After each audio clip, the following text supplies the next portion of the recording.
Aujourd'hui, c'est le 14 juillet. Notre méditation s'intitule « Je ne fais pas ma volonté », première partie. Nous lisons dans Jean chapitre 6, au verset 38. « Car je suis descendu du ciel pour faire non ma volonté, mais la volonté de celui qui m'a envoyé. » Amélia pesait environ 120 kilos et ne semblait pas vouloir changer de mode de vie. Elle ne semblait même pas se soucier de cela, même si les médecins l'avaient prévenue du risque de crise cardiaque. Peu à peu, elle avait perdu la tempérance et son intempérance atteignait des niveaux de plus en plus élevés. Selon les traductions bibliques, nous retrouvons le mot tempérance ou maîtrise de soi.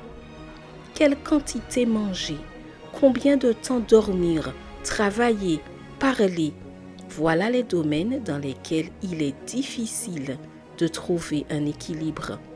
Et cela provoque des troubles alimentaires, des troubles du sommeil, divers troubles psychologiques et même de mauvaises relations interpersonnelles.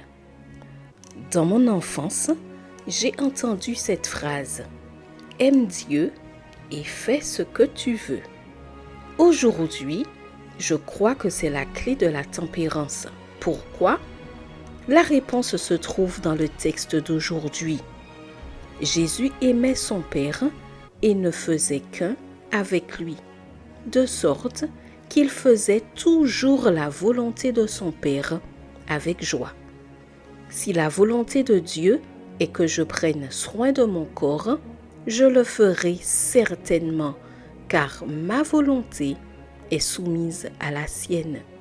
Nous aimons Dieu et nous faisons ce que nous voulons, parce que ce que nous voulons n'est pas notre volonté, mais c'est ce que le Saint-Esprit met dans nos cœurs. Lorsque nous sommes déconnectés de l'amour et de la volonté de Dieu, nos actions sont tournées vers le mal et la tentation. Mais lorsque notre volonté est soumise à la volonté du Christ, comme la sienne l'était à celle de son Père, aucune sorte d'intempérance n'a lieu dans notre vie. Finalement, un soir d'été, Amélia a ressenti une douleur aiguë dans la poitrine qui irradiait dans son bras gauche. Avant que ses proches ne puissent l'emmener aux urgences, elle est morte d'une crise cardiaque. Elle était incapable de contrôler son alimentation car elle n'avait pas l'esprit clair. En effet, ce qui affecte le corps affecte l'esprit.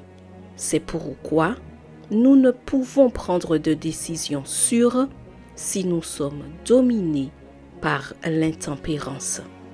Que nous mangions, buvions, travaillions, dormions, parlions ou quelque activité que nous fassions, faisons tout pour la gloire de Dieu.